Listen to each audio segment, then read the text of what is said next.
后来，这个染病的官兵伫台中市拍走，市府真要紧。市长罗秀燕甚至讲，明仔载25号要正式来演习，予袂少的民众误会讲要封城咯。市长早起出面来澄清，讲是以开会方式来做兵棋的推演，会邀请到中央甲军方来参加，讨论出封城管制的标准作业定数。若较近的官兵，当时伫台中一中来集合。学校嘛来宣布，学生入去教室全部拢爱挂喙罨。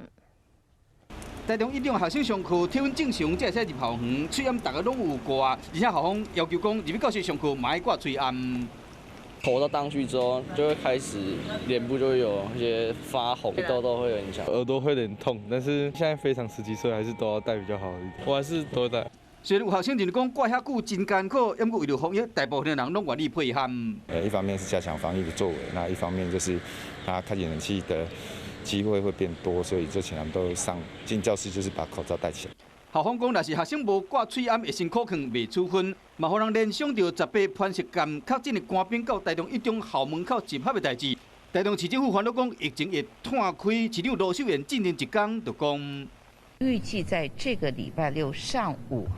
举行正式的演习。郭登刚讲，台中市没有要封城，那我们明天要进行的是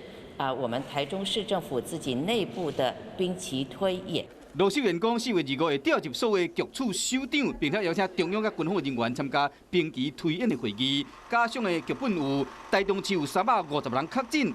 也是像西屯人口较密集的行政区，超过100人确诊，对减少台中运输的班次，加派员警到大型路口做车流的管制，可劝民众伫厝内莫出门，等等相关的管制措施，先讨论出标准的作业流程，有备无患。